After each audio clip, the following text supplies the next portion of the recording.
Welcome to the Art of Badassery, where I explore what it takes to live life on your own terms, break free from the status quo, and unleash your inner badass. Whether you're a rebel at heart or simply seeking inspiration to step outside your comfort zone, this podcast is for you. I'm your host, Mahara Wayman, and each week I dive into the stories, insights, and strategies of those who have mastered the art of badassery and are living life to the fullest. They smile when no one is looking.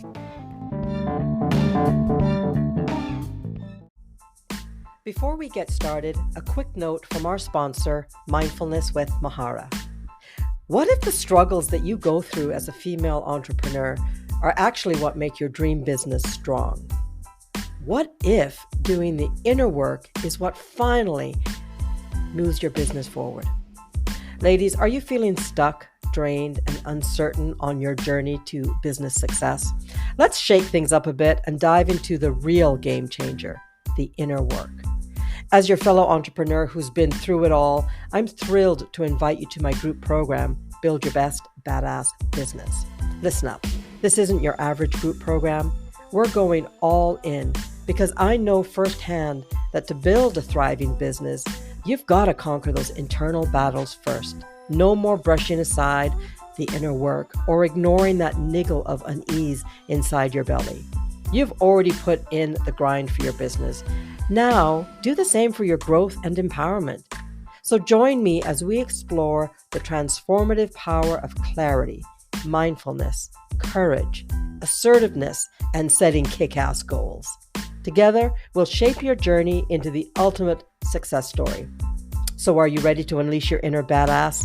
Click the links in the show notes to learn more and to book your free badass breakthrough session. Let's see if we're fit to work together and if my program is exactly what you've been looking for. I'm Mahara, your badass coach. Welcome to the Art of Badassery, everyone. I'm your host, Mahara Wayman.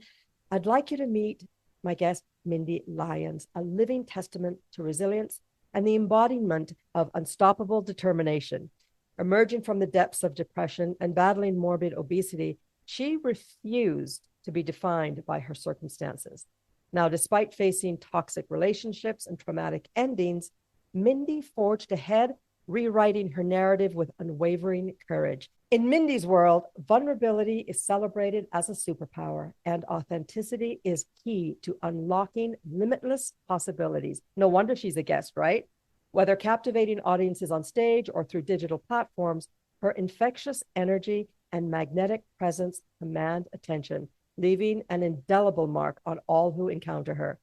So join me in welcoming Mindy, a catalyst for change, a relentless champion for personal growth, and a reminder that the human spirit is truly unstoppable when fueled by resilience and determination.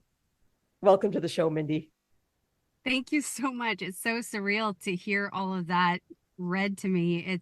There was a time where I would have never imagined that anybody would be saying anything like that about me or my story. So thank you so much for that beautiful welcome. You are so welcome. And I get that response often with my guests. They write and, you sent me this information and I just put it all together a little bit differently. But, first of all, thank you for joining me. And I can't wait to delve into your story. Can we go back to a time? You said, I can't imagine a time when you were younger, what did you imagine your life would be like? Well, that's a really great question because I think when we're young, we're full of so many dreams and so many possibilities and visions of our future. And I had a vision of my future that was very expansive. I'm a visionary. I'm a dreamer. So I was someone who loved to sing, and I started singing when I was very young in church. And I envisioned that I was going to be all sorts of things. I wanted to be an Olympic ice skater. I wanted to be a professional recording artist. I wanted to be a speaker. There were all sorts of different possibilities. And I wanted to have a beautiful relationship with someone, a very successful career, make lots of money, have the dream house, have the sports car, all of those things. And my life definitely took a very dramatically different direction than what I had envisioned. So it's kind of one of those things where you start out with that, innocent childhood, limitless possibilities, and then life happens, which is very different than what I had dreamed would happen. And I hear that a lot from my guests, and I've experienced that myself. First of all, let's just embrace the beauty of childhood because it's that you had those dreams, right? It really is wonderful that you saw that in yourself as a possibility. Can I ask what was the first step in the change where you went, oh, I've now taken a different path?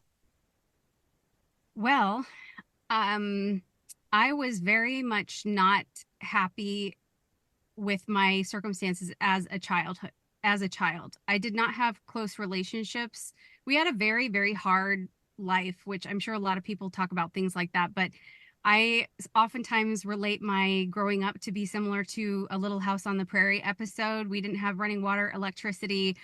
We lived way out in the mountains. There was no anything. I mean, you had to walk in and out if there was any sort of snow, almost a mile. It was like that, cliche walk uphill both ways kind of thing. And so it was not only hard physically and circumstantially, but I just didn't have, I could not wait. Let me put it to you this way. I could not wait to get out of my house. I wanted so much to be on my own and independent. I was looking into getting emancipated. I wanted to move out, when I was 16. I'm very independent and very driven and ambitious. So I could not wait until I could get out of my house. So I also was very beat down. I was told that I was good for nothing. I'd never amount to anything. If anybody was ever stupid enough to marry me, that they'd guarantee a divorce within 5 years. I was told that I was a fat pig and just all kinds of very berating to me emotionally. It really beat me down. So I had a lot of, it was kind of an interesting combination because I had a lot of insecurity because of all of that was instilled in me and by people who, we're trusting with the people who are closest to us in our lives. And so a lot of times when you're younger, you tend to incorporate as truth things that are told to you because you don't have the experience, you haven't had the emotional capacity or emotional intelligence to really understand or be able to decipher what is actual truth and what someone is just trying to project on you based off of their own views and whatever. So, when it's people that are close to you, whether it's relatives or people, peers or neighbors or whatever, and then you start to believe that about yourself, it chipped away at my self-esteem. And yet, I also had this, I just have sort of a rebelliousness, a nonconformist sort of personality. And so I had this like refusal to believe that I was going to be a statistic or that I was going to be, just average. I was never, I was, if there was a fear of mine, it was a fear of being average. I never wanted to be average. I never wanted to be mediocre. I always wanted to prove them wrong. Everything that was said about me, I'm going to prove you wrong. And that was my attitude. So I think it started because I was very insecure and I had met someone. I got married at a very early age, and it was an opportunity, sort of an opportunity to get out of my house very quickly. I got married when I was 18. I had my first daughter when I was just barely when I turned 19. And then 2 years later, when I was 21, he ended up incarcerated. I was divorced for the first time at 21 years old.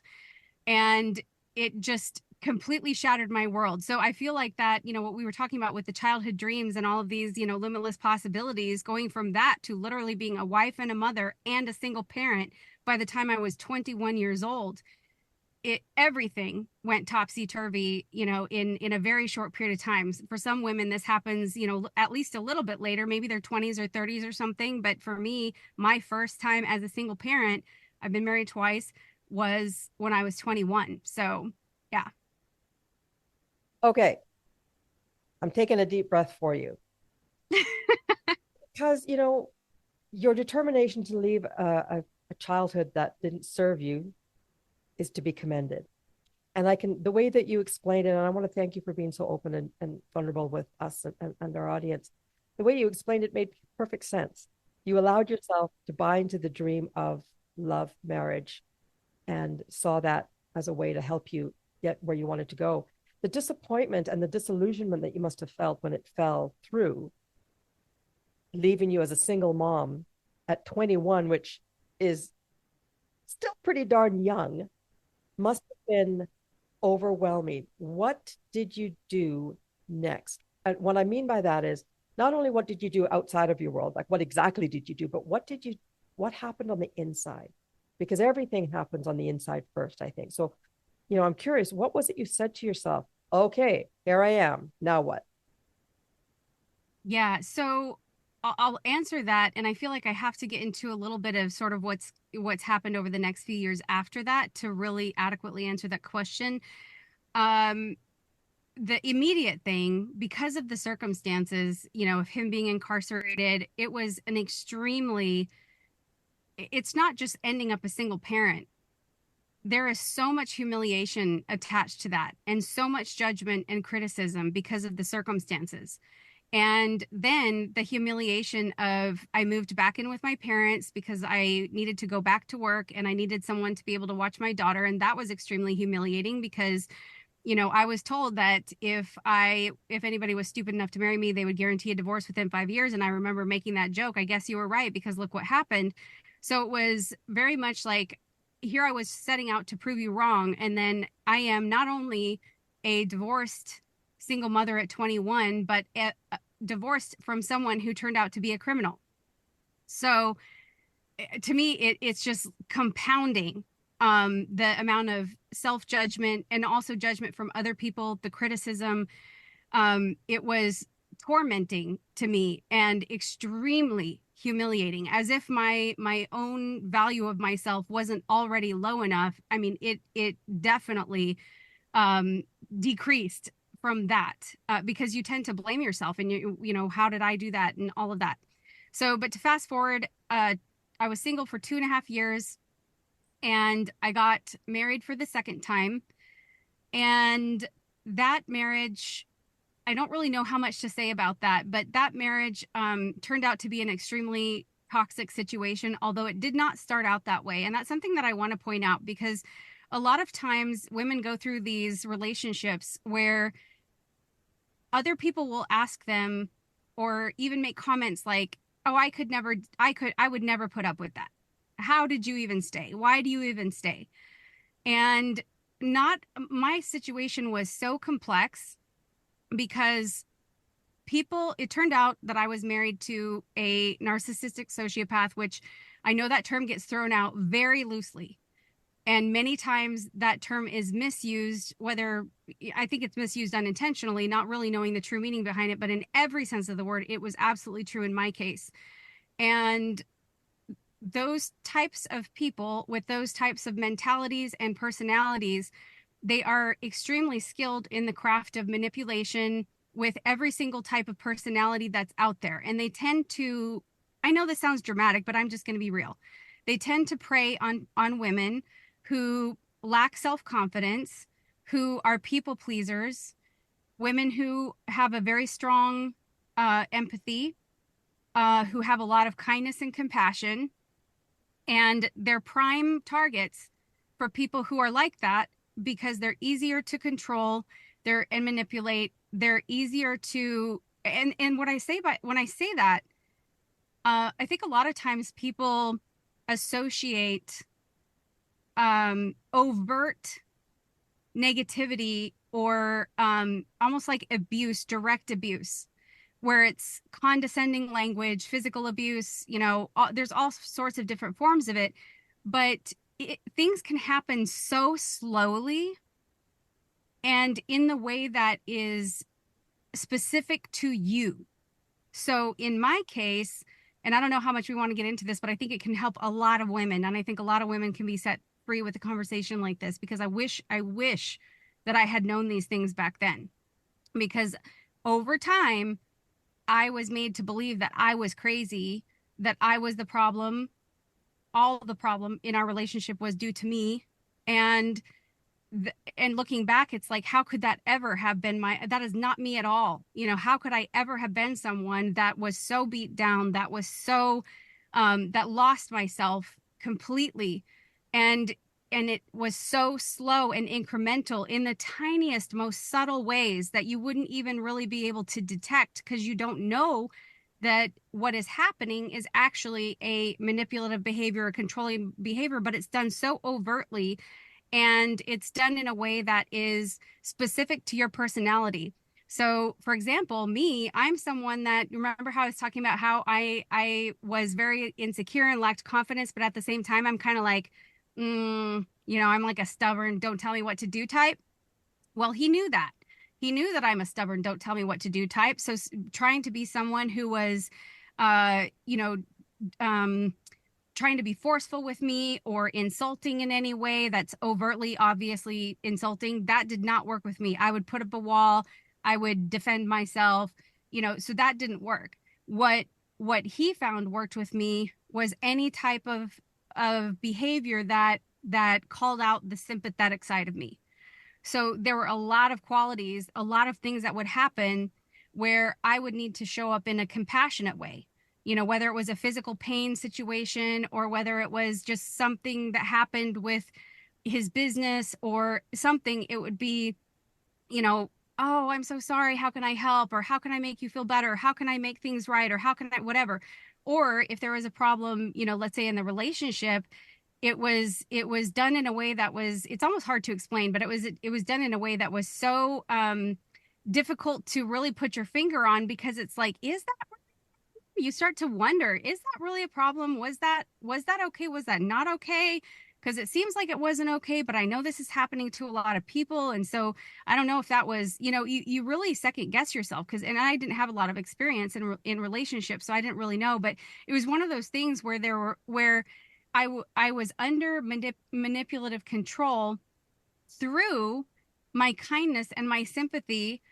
Um, and that was a way, for example, when things got really bad, it came down to, I'm suicidal and I'm going to, he bought a gun and I'm going to kill myself if because life is so hard. And he would disappear for periods of time and send me GPS coordinates about where to find the car. And, it was things like that. And so if he came back home, what he wanted was, oh my gosh, you're okay, you're fine. And then after that, it's like anything goes, because you have all this compassion, like, oh my gosh, you're at the end of your rope. So I need to make sure that I mind my P's and Q's. And so I'm, on my best behavior so that I'm not pushing you over the edge. And I need to make sure that everything is exactly how you need it to be in order for your life to feel really good. And, those types of things.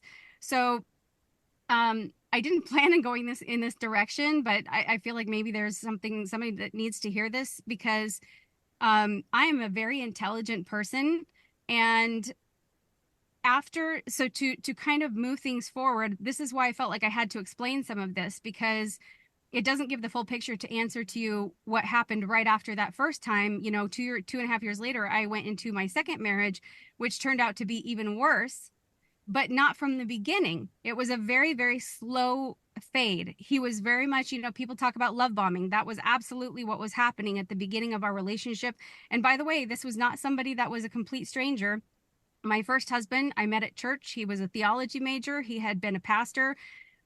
So, this was not, I'm not knocking people meeting people online. I know people have all kinds of great relationships who have met people online, but my point is that there is no way that I could have known that the people who I ended up with would have become the people that I ended up with. And so my second husband was somebody, our sisters were best friends, our families knew each other. And so anyways, during that relationship, I slowly became a completely different version of myself. It's like the parts of myself that I really celebrated before, which were my, even though I was insecure, I did have a level of, like I said, like toughness and just wanting to prove and being an ambitious person, being very driven and hardworking and going for my goals. And I had all kinds of qualities. I have a great personality. I have a loving heart. I had so many things that I loved about myself. But it's like the things that I loved about myself were starting to dissipate. And also just because the relationship itself was not, it was a very, very difficult relationship. I got very depressed, extremely depressed, to the point where I'm someone who's generally a very positive person. I can find the positive in almost anything. But I got to the point where I couldn't even imagine, and I have a very creative imagination. I could not imagine there being a glimmer of light at the end of the tunnel. People say, oh, there's a light at the end of the tunnel. And I'm like, I can't even imagine there being a light at the end of the tunnel. I'm so depressed. I felt so hopeless. I felt like there wasn't a human in existence that could understand the level of pain that I was going through internally, externally, because I gained so much weight. I was an emotional eater, stress eater. So I got to almost 300 pounds and it hurt physically just to be able to walk. I felt very humiliated because I had so many, my whole like upbringing when I was a kid, even though I wasn't a heavy kid, I was teased about being fat or being a pig. And so I was already sensitive about that. And so I I did have suicidal thoughts, but at this point, I had three kids, and my husband at the time, my second husband, had a stepson. So we had four. Two of them were slightly older, and then the younger two were babies, and they were about 10, 11 years apart. So we had two older ones, two babies in diapers, and I could barely pull myself out of bed. I didn't even want to open the curtains. I mean, it was the most bleak, depressing time. And of course, I was told that I was the problem. Please get help. You're causing our marriage to have all these issues, and your depression is affecting all these different aspects of our life. So, it's like he was so smart and always had the perfect answer to every single thing. If I even tried to argue, um, he would have the perfect comeback that I couldn't argue with.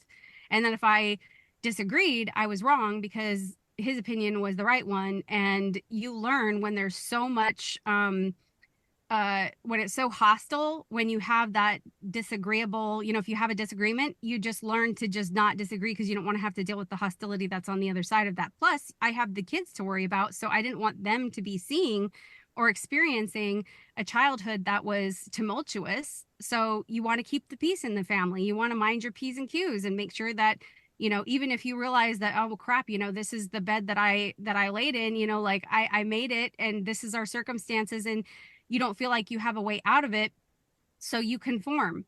And I remember it switched from being, where he was the victim getting all my sympathy, to where I was going to all these therapists. I was seeing three different therapists. They were trying me on all sorts of different medications, which I really didn't feel. I'm not against therapy or medication. I'm definitely one to advocate, do whatever is best for you in your circumstances, but they just weren't really helping me, except that the therapists, which is weird because therapists don't typically, they typically just ask questions to help you find your own answers, but they kind of could see what was happening. They could see that I was being very manipulated. And so they were starting to educate me on, you're actually being gaslighted, which I had never even heard that term before. And they started saying, there's a lot of threats happening here. Most people do threats, to just kind of be able to keep you in control or whatever. So as I started to push back, and as I started to not respond in the same way that I used to with the sympathy, and I started to be more apathetic about the threats and just showing, okay, I mean, where I was just like, okay, then that's where it turned into more of the forced control. There was just a whole situation, me trying to get the gun out of the house. It turned into being a huge, huge situation. That was the first time I've ever feared for my life. And I was able to understand what women must feel like who are in those life-threatening situations. So I understand what that at least feels like now, where you have to just do whatever you have to do to keep the peace. And, you have your kids. And I was fearing that there would be some sort of a like hostage suicide situation. So it's like, if I said something or if I did something wrong, he was by that time on, I think it was, can't remember, it was in the teens. It was like 13, 15 different medications for psychosis and just different things. So it was a cocktail, let me tell you, of a lot of stuff going on. So I So felt completely isolated. Or are you wanting to say something? hold that thought because you've shared a lot, and I I just know, I know. I was just kind of on a roll. and I want to say thank you for sharing that because you're right. I don't know the stats of domestic abuse, but it's outrageous. And what I heard you say quite eloquently was that you were also surprised that as somebody, a woman that is so intelligent and, you know, just so intelligent and has so much wherewithal still succumbed to this gaslighting narcissistic behavior. And I think it's really powerful to highlight that it's very, I think, often easy for us on the outside that have never experienced it to go, oh, for God's sakes, how could you not tell? Why would you, like, how did, so thank you for sharing that. Ladies and gentlemen listening, this type of behavior is insidious and it is subtle. And the true well, okay, I don't want to speak like I'm a psychiatrist, but my understanding is that these type of people, they are so intelligent. As you said, he knew exactly how to get you.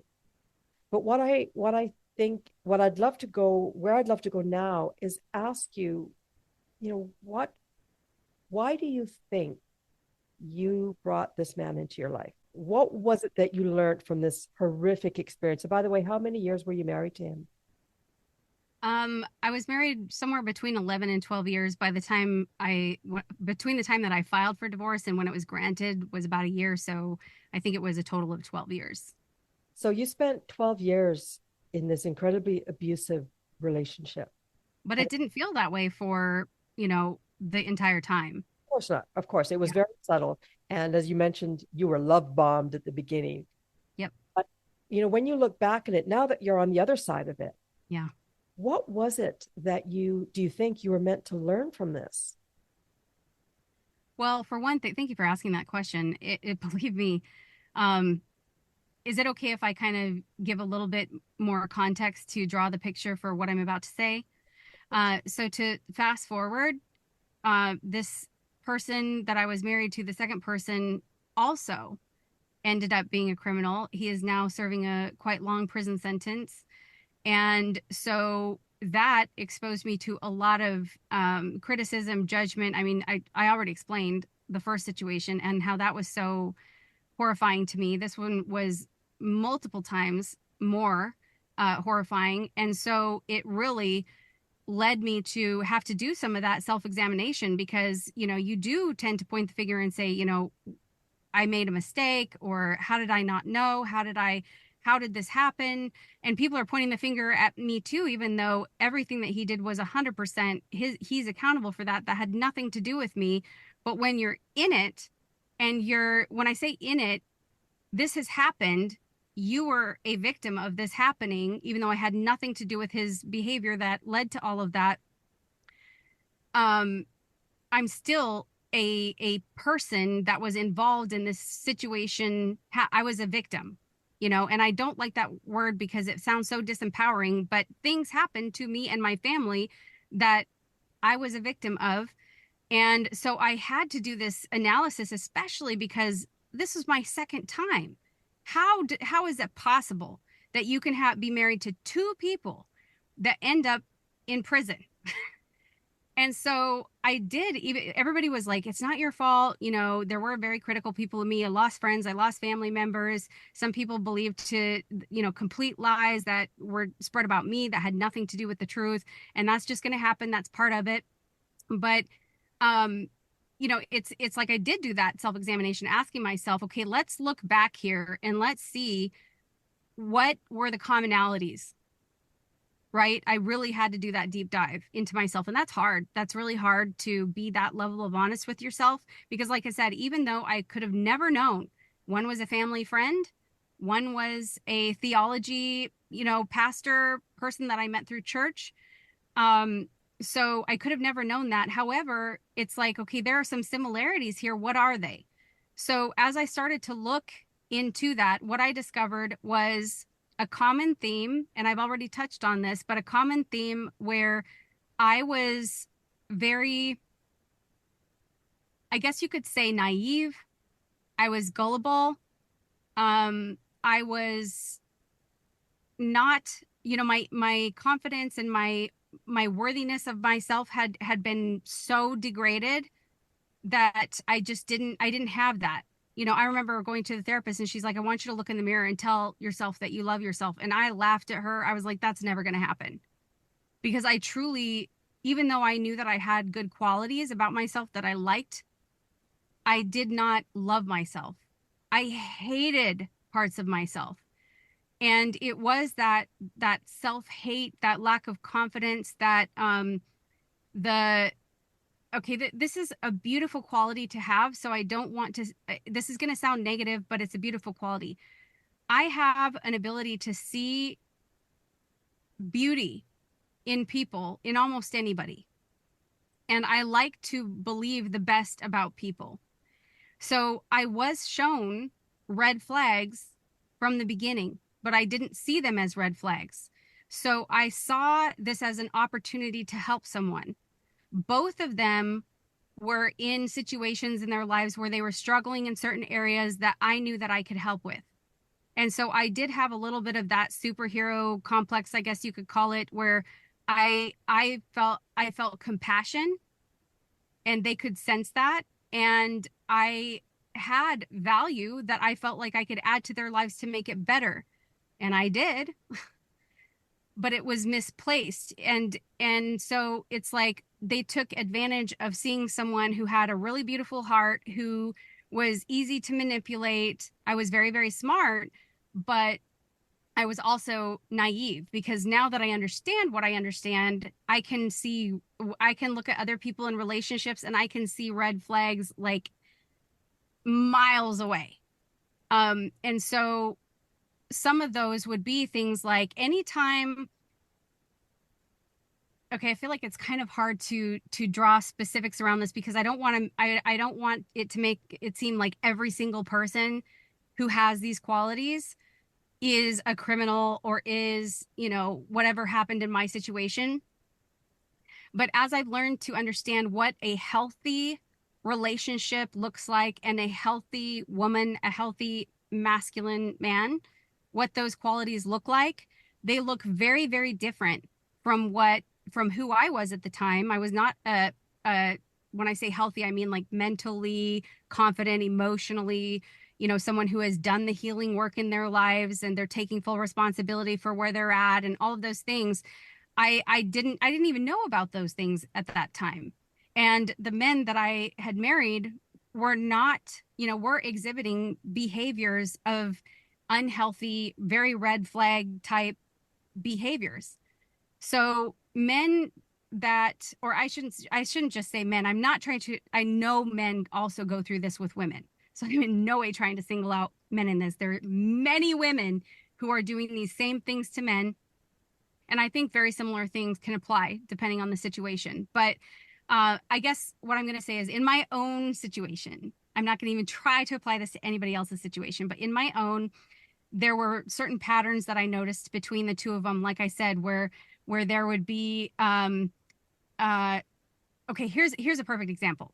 I had just started dating my second husband, and the situation with that, we didn't even live in the same city. I sang at a concert. I did a concert one time, and his aunt showed up to my concert, bought my CD, played it over the phone to him, and was like, "You need to meet Mindy again," because it had been many years. I hadn't seen him in 15 years. And so he ended up needing to come through my state for something. And so we met up and we had a date, and he was very intelligent. He was very self-aware. He was very owning up to his misgivings, his mistake. He was very transparent. Um, and, he brought me brownies, I think. He brought me brownies the first time that we had a date. And it's like, every woman loves chocolate, right? So we had a really great conversation. And to be quite honest, I was not physically attracted. I thought the conversation was great, but from the very first date, and it's not like it's all about physical attraction, but from the very first date, it wasn't like this thing where I was feeling, oh my gosh, this person is like my person. And I just it wasn't like that. It was like, this was a great conversation. I loved the brownies. It felt fun to have someone kind of wine and dine me a little bit. But I felt like this wasn't the thing for me. But then we continued to stay in touch. He wanted to take me. He was like, "Oh, you mentioned that you like this other restaurant." So we went to that other restaurant. We had a second date, and it turned out great. We had all this great conversation, very high level conversation, very in depth. Like, I'm a person of depth. I can't stand superficial stuff. So, lots of that. So anyway, it was like, I think he spent a month in my town, just taking me out almost every day and just spending all of this quality time. I met up with his parents again, which, like I said, our families were friends when we were younger. So my parents knew them really well. I had not gotten to know them really well, and I freaking loved his parents. My daughter, who was 4 at the time, they just welcomed her with open arms. They adored her. She adored them. And so I started to see, I was like, oh, there's this integration that's happening. And I was like, my daughter really does. I would love for her to be able to have, this loving family and to be received with welcome arms. And so I started to second guess myself. If I was being too superficial because I didn't have that, I wasn't feeling, for lack of a better term, chemistry. I wasn't feeling chemistry, and I just didn't see this being my end all be all. But I was like, all these things were making sense, right? It made logical sense. And so the thing that I was going to mention that was a very key thing for me when I was looking back was he finally went back to where he lived. He decided he was going to move. He was like, you're it for me. I really want to be able to continue this relationship. And it's just easier to do that locally. He worked for himself, so he was able to relocate very easily. So he went back to where he lived in a different state and put his house up for sale. Anyway, so he called me one night from that state, and we had a conversation over the phone. And again, I was feeling the logical sense of it, but I wasn't feeling that um emotional connection, physical connection, like I wasn't feeling any of that really. It just wasn't, I didn't have the attraction there. And I feel like both of those are really important. I'm just going to say that, the emotional and the physical. It's important to have chemistry in different ways. But he, at the end of the call, said that he loved me. I think that was the first time that he said that he loved me. And I was not feeling that. So, I just wasn't. no, I got to jump in here because I know that people listening are thinking the same thing. You are crazy intelligent. By your own admission, you were not feeling it. Why do you think you allowed it to proceed even though you weren't feeling it? Like what was the draw? What was the reason behind you going, I'm just going to ignore that part of me that knows that there isn't a great attraction? You said it sounded good, like on paper, this is the way what we look, but you still, something inside you knew it wasn't right or it wasn't for you, but you still chose to go for it. What was it that made you go for it, even though? Part of what he said then was instrumental in that, because when I didn't, I responded saying thank you, and he said thank you, and then he started to get emotional, started to sort of cry on the phone. And I can't remember his exact words, but what was happening was he was saying he loved me. He wanted me to say that I loved him. I wasn't feeling, I'm very big about being truthful about what I say. And I wasn't going to just tell him that because he wanted to hear it. If I'm going to say that to someone, I mean it with every fiber of my being. And I just wasn't feeling that way. And so, but it started this crunchy thing between us where he was emotional, he was crying, I was feeling terrible. I was like, oh my gosh, he did all these things, and he spent a month, and took me all these places, and we had all these amazing times, and his parents are great for my daughter. And what am I doing? Am I pushing something away that's actually could be good for us just because of something really superficial? Because I could see a lot of benefits that could be, potentially for my daughter. Because of the family, the extra sides of the family. He treated her very well. So it was really that thing where there was guilt put on me, because it's like, really? I love you, and you're not going to say you love me back. And so then and this is so stupid, because it's like, I didn't feel it. I should have just been honest about it, but I didn't feel at that point, I didn't have the self-worth or the, I guess, guts or whatever to just be honest, because I was worried about how he would react to my honesty. Not in an abusive way, but just the disappointment, the sadness, hurting someone. It was really about hurting someone. I didn't want to be hurtful. And that alone, oh my gosh, women, Oh my gosh. Like, no, it's what that right there. that right there is a whole other podcast. But what I want to Yep. say is, you still have the dream. You've had a difficult first marriage, and of Hmm. course you still have the dream that you're going to meet this great guy. And but I have to ask, did you ever fall in love with him truly? No. Okay. So he went 11 years and that just never happened. I mean, I said that I loved him, and I would say probably in some respects there was elements of love, but I do know what that actually means, which at the time I think I had a concept of what it meant, but love at that time was more of a choice, it was more of a discipline than it was what I actually understand now to be authentic, real love, healthy love. So how Does that did make sense? it does make sense, and thank you for sharing that. How did you turn this around? How did you go from being that young mom who knows that there's something not quite right, but you're going to go for it anyway because the pull of this dream of happiness with a great guy, it was so strong. You went for it. Somewhere along the line, you realized, wait a second, I don't know the words, but it's not, I've been told I'm being gaslighted and it don't feel good, right? I'm not losing it. This is not right. How did you, how did you get out of it? Well, I didn't feel like I could get out of it. Like I said, I got to the point where I was being more apathetic about the threats, and the threats weren't, when I say threats, it was more about, getting on my sympathy side. But then when my sympathy started to wear thin, that's when it started turning into more of the actual threats. So that became things like, if you ever even think that you're going to divorce me, don't think that I'm going to make it easy on you.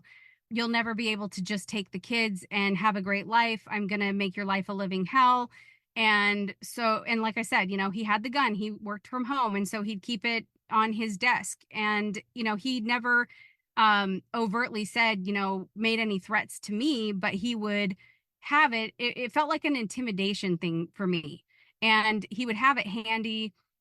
He would disappear, like I said, and say that he couldn't handle his life anymore and send me the GPS coordinates and stuff like that. So it was different threats. So I came to the realization where I was like, I can't leave. I felt like I couldn't leave because I could not stand the idea of, if I did divorce and we got joint custody, I was very fearful because of what I had witnessed in how his character had seemed to just completely change from the person that I knew at the beginning to the person that I now knew. And I had children. So I was very fearful about them having any type of one on one time.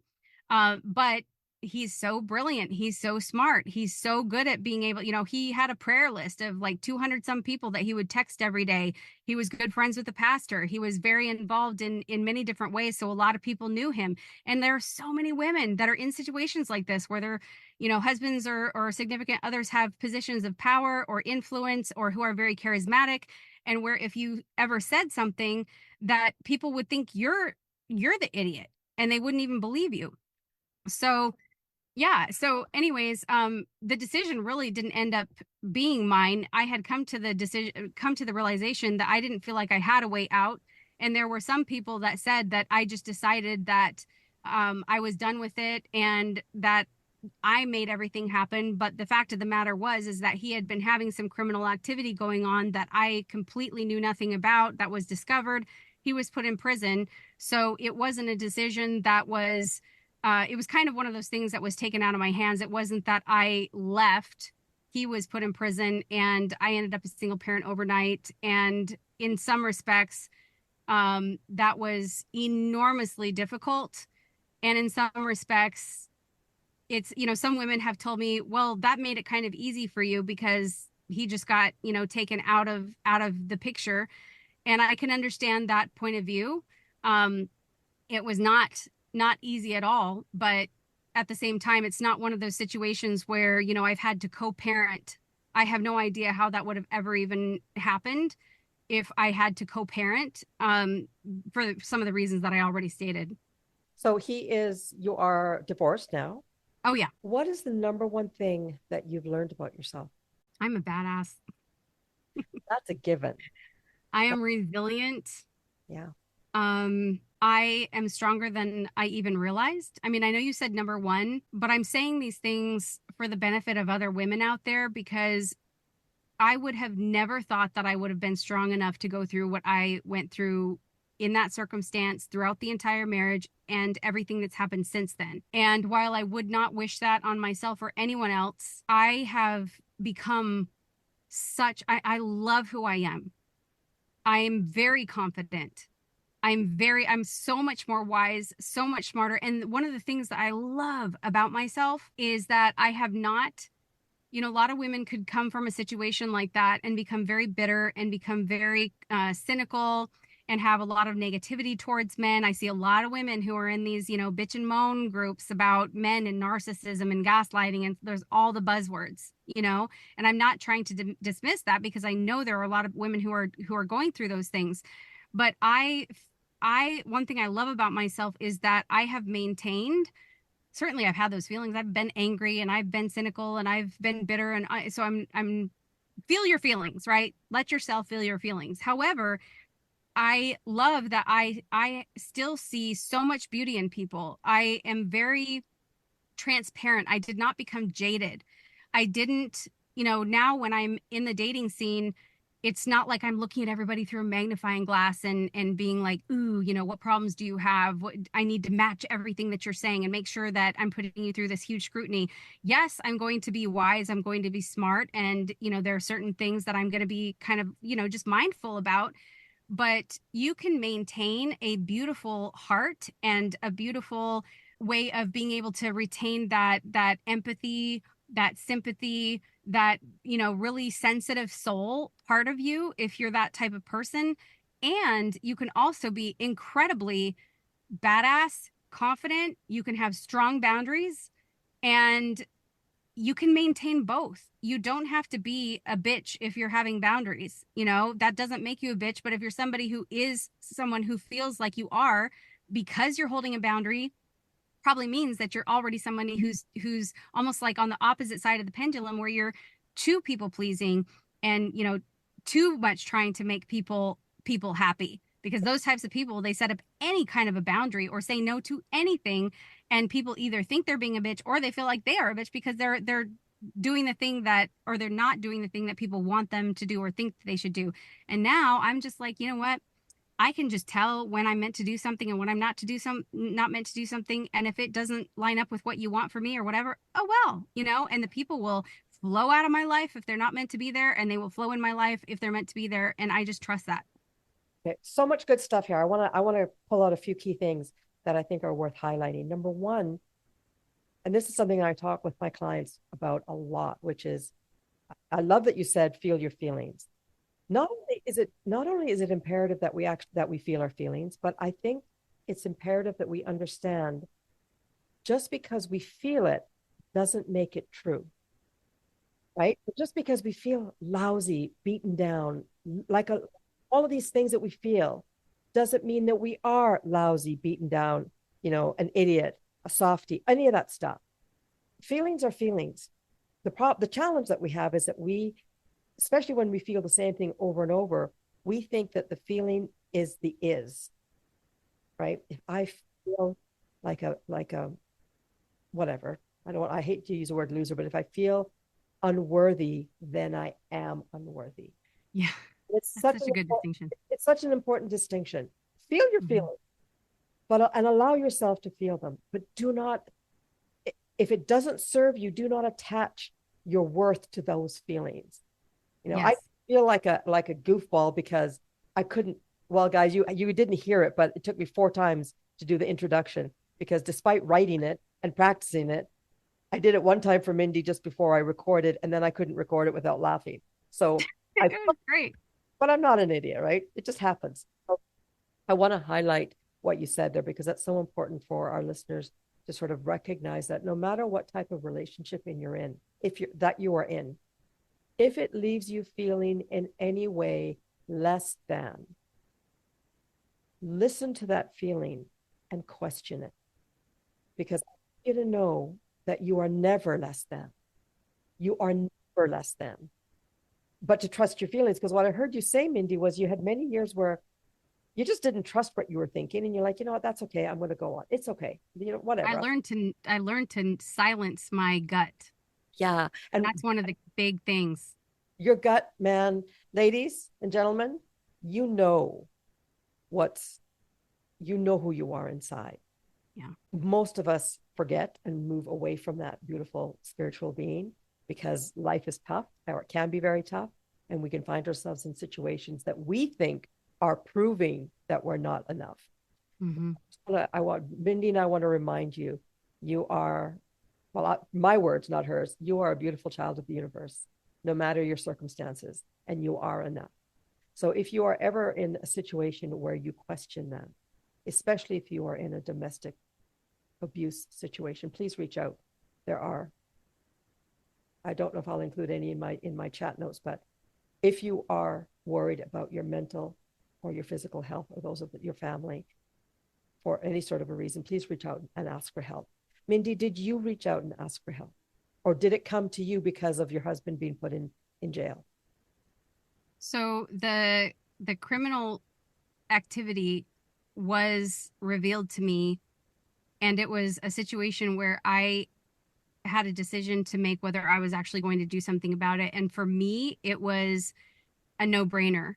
It was a situation that absolutely, from my perspective, needed to be handled. So I did have to report, and there were people that thought I was crazy. Even the social workers, the attorneys, everybody who was involved in that case ever since it got opened thanked me and said there are so many women who would never, they just would never. We sit in here with women who refuse to deal with these situations because they're afraid of their loss of status. They're afraid because your income, where's your income going to go? I was a stay-at-home mom. I didn't have, a job that I could continue to support ourselves with. So there were all of these logistical things that did directly impact us. We were homeless. When I say homeless, I wasn't on the street, but we did not have a house because of the circumstances. We had to move out of the house immediately. But it took me 2 days because, like I said, I was fearing the psychosis and the mental instability on his end at this point was so concerning to me that I feared that if the children were there, they would be held hostage. I had one situation where I was in something similar to that with him. That was the time that I feared for my life, where he took one of the kids and wouldn't, like, in his arms, and would not, he said, I'm holding the baby until you basically get your act together. Like I was the problem. So I knew that the kids needed to be out of the house until there was an awareness on his end that I knew what he had done. But it took 2 days because there was, for one thing, I didn't know if the police officers would even believe what I was saying. I didn't know what kind of proof they would need. I didn't know what kind of proof I had at that time. And I also knew that we were being monitored. So I couldn't make phone calls from my cell phone. I couldn't the GPS. I had to make sure that I was going all the normal places that we would normally go. He worked from home. So I couldn't just easily go and do whatever I needed to do while he was working because he'd be off on his 15-minute breaks. So it was extremely challenging. I'm telling you, I mean, there was a presence with me during that time to have any level of what do you do to be able to get your, because it was a thing where how do I get all of my children out of the house and be safe and doing our same patterns, going the same places we would normally go, not using my phone for anything that could even be considered suspicious, because he was hyper paranoid, always questioning everything, wondering where you were, what you had been doing, who were you talking to, monitoring the text messages, monitoring all of the social media accounts, listening on the devices. So it was an extreme situation. The day that I found out, I went to the library to try to make a phone call to some sort of a women's shelter. And I wanted to make an anonymous call, and I wanted to ask them, I wanted to explain what I knew, and I wanted to ask them for advice about what I could do without, incriminating myself. So I called the women's shelter, and it was like, it was sometime in May. It was like around Labor Day or something. And they said that everybody was off on the holiday, that they could offer me a safe place to stay for the night, but that they didn't have any social workers or anybody that they could recommend that I could talk to about my situation because it was a holiday. I Oh. mean, how unbelievable.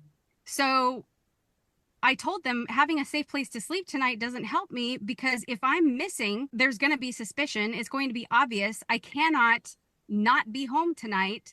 I'm trying to find a resolution to this today. I don't know what to do. And because I couldn't figure out what to do, I had to finally, I figured out that the best course of action was actually to go to the police. But again, I had to be able to have all of my children out of the house before there was any level of suspicion. And that, like I said, it took 2 full days. I had to go back home, pretend like everything was exactly as it was, pretend that I had no knowledge of anything, keep the same behaviors, not act in the lead. Because if I even there was one thing that he noticed that I did that was minutely different than what I normally did, and he questioned me on it. And so it was a very, very touchy situation. And I know this is extreme. I know there are a lot of women who are not in situations that are this extreme, but for the women who are, I've had people come to me saying that they don't feel like they can get out because how will they survive? How will they be able to make it financially? Where will they go? What will people think? I mean, believe me, I went through all of these scenarios in my head, but I promise you, I promise you, I promise you that there are endless resources that are available to you if you get yourself to a safe place. And I know they're going to, whoever is with you can give you all the things. I will find you. I will this, I will that, all the threats and all those things. And that can be extremely scary. I had those threats too. But when you get yourself into that situation where you have a safe place to go, which, like I said, I had to go around, call on different phones, make sure I was going to the same places I would normally go to. Couldn't talk to anybody. I didn't even trust, I didn't want to talk to anybody that I knew because I had no idea who he had relationships with, who were in my friend circle or my family circle. So I didn't even feel like I could talk to those people about anything. I'm telling you, this was like one of the most dark, lonely seasons of my life. So, but I'm here to say that there are resources, there are people who will bend over backwards to help you. There is a way, even if you're telling yourself that there isn't, or if anybody else is telling you that there isn't a way, there is a way. And I am living proof that you can absolutely come out of the worst hellhole of life and you can rise above and you can completely remake your life. I am a completely different person than who I was back then. And my life is not, I didn't just survive all of that. We're thriving. My kids are doing amazing. And yeah, we've done therapy and yeah, we've done a lot of the healing work, but oh my gosh, guys, if I could tell myself one thing back then, it's like, hang on one more day, one more day, one more day. I was suicidal. I thought about cutting myself because that's the only way I could think of to release pain, without hurting anybody else. And I didn't know, I literally did not know how I was going to make it. I had no idea, zero things in my mind about how I would make it. But Okay, here we are. here we are. I'm so glad that you're here to share your story. How long has it been since you went through this, where your husband was it He was put in 2016, so I'm terrible at math. years? Yeah, 8 it's years. been a minute. Okay. Can I ask what's the relationship like with your family today? My family, that's interesting. One of my sisters completely disconnected from me. I love my family. I love my sister. I'm fairly close to one of my sisters. It's kind of one of those things about perspectives. People will take a certain perspective, and a lot of times what people think about you has everything to do with how they view life in general. So people can put things on you that have actually zero things to do with you. It's the lens that they choose to live life and view life. And I have learned from experience that people can make up absolute falsehoods about you or your life, and people can take it as truth. And they are absolutely convinced that it's truth, even though I know my life, I know what I've lived, I know what's true and what's not true.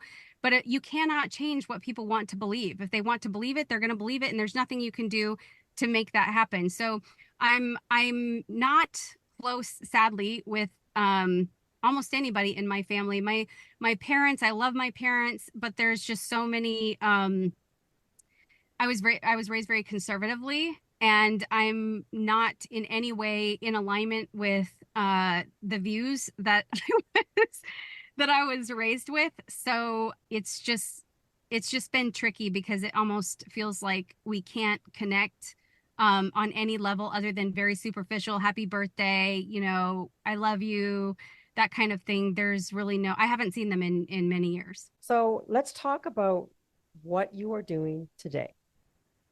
So, what is it that you do? Let's just be really clear so people know what it is that you're doing today and how you feel about it. Well, there's a couple different responses to that. I unintentionally started a branding business, so that's how I support my family. I did not come on these podcasts in order to promote my business or anything in specific. I don't have a book to promote or anything like that. The reason why I'm coming on podcasts and starting to do interviews on different platforms is because, as I mentioned earlier in this interview, that dream, there was this dream that was put on my heart from the time I was young, where I could see myself on stages giving speeches and singing and writing books. And for decades, people have told me, you need to put your story out there. You need to write books, have your own show, and get on stage and all those kinds of things. And it just didn't feel like the timing was there. I had been presented opportunities to be a recording artist multiple times, but the timing just wasn't lining up in terms of having a family and all of that. So very clearly, a few months ago, I'm very intuitively guided. I'm very spiritual. I was raised very religious, I would say, and I consider myself more on the spiritual side than the religious side. But I'm very, very close in my spiritual connection. And that is how I navigate my life, is completely through my spiritual guidance, my intuition, my gut instincts. And that was very clear that it is time for me to start sharing my story and to really bring these messages of hope and encouragement and support and women's empowerment, to be able to share it for the sake of helping set other people free. There's a quote that says, sharing your story can be the key that unlocks someone else's prison.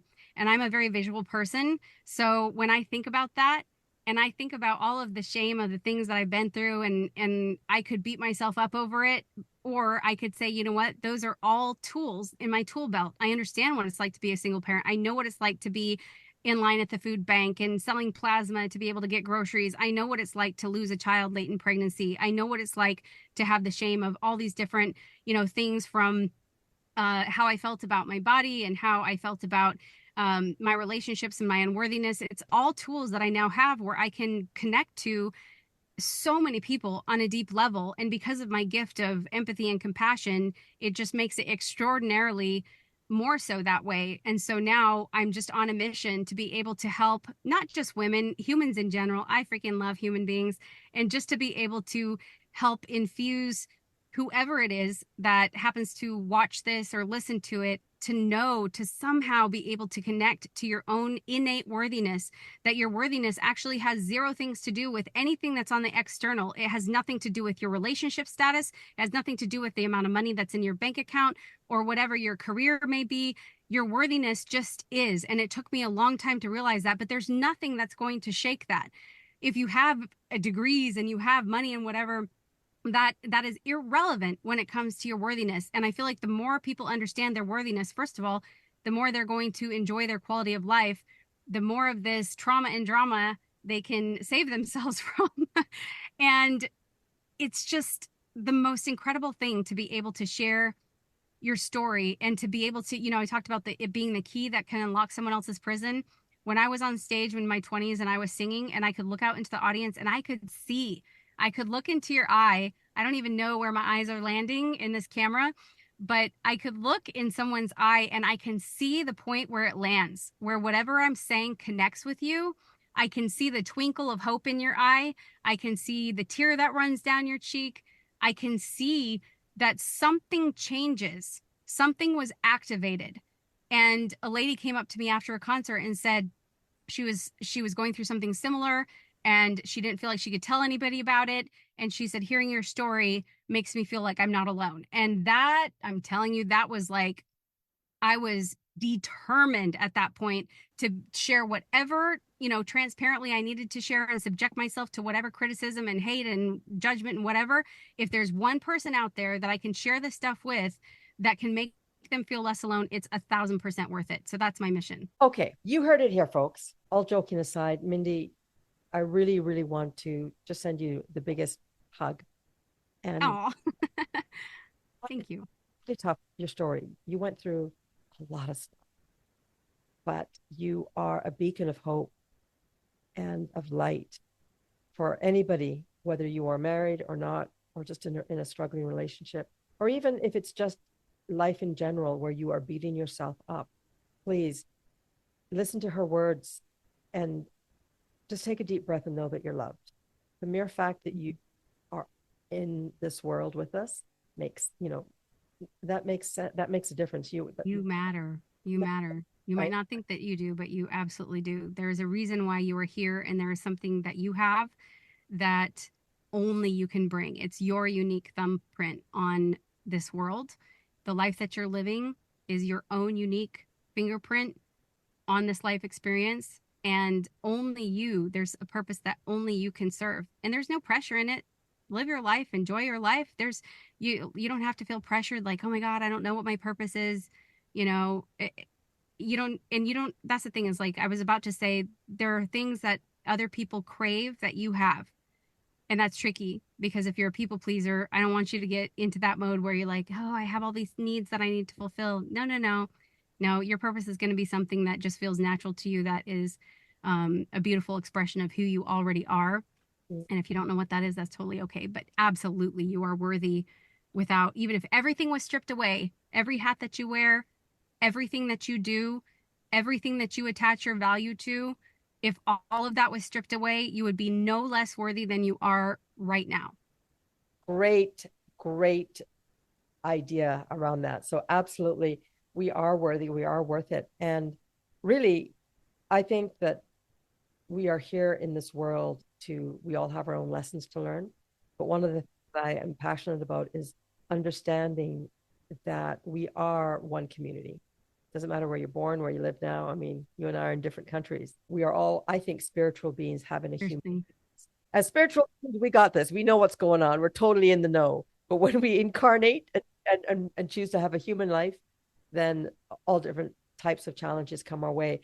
But what I've loved hearing in everything that you said, Mindy, was this undeniable belief in yourself. Even when you didn't feel like it, it was there, right? There was something there. And thank goodness everything has worked out, in so much as you are sitting here looking beautiful, looking happy and healthy. You're doing a great job supporting your family. And the fact that you are willing to share your story with the world is powerful. So I want to say thank you for doing that. Not everybody chooses to do that, but thank you for choosing to do that, because your message matters, especially for women that are in an abusive situation. So please, check out the show notes, connect with Mindy on all of the different platforms that she has. And if you've got any questions or any thoughts about this, drop a note below in the show and let us know what you're thinking. If you need help, ask for it, because there is help out there. Whatever that looks like for you, just start the conversation, because there are lots of men and women out there that really just want to help you. Thank you for being on the show with us today. Loved chatting with you. And truthfully, I can come up with about another 4 other things that we'll talk about at the time. So I'll be in touch. But sounds good. Thank you so much for the honor of having me. It was my pleasure, for sure. Enjoy your week, everyone, and I'll see you next week on the Art of Badassery. Till next time. Thanks for tuning in to another badass episode. Your support means the world to me. So if you enjoyed what you heard today, don't forget to like, share, and rate the episode on your favorite podcast platform. Your feedback keeps the badassery flowing. And hey, if you're ready to unleash your inner badass and conquer whatever life throws your way, why not book a complimentary badass breakthrough session? Just click the link in the show notes to schedule your session, and let's kick some serious butt together.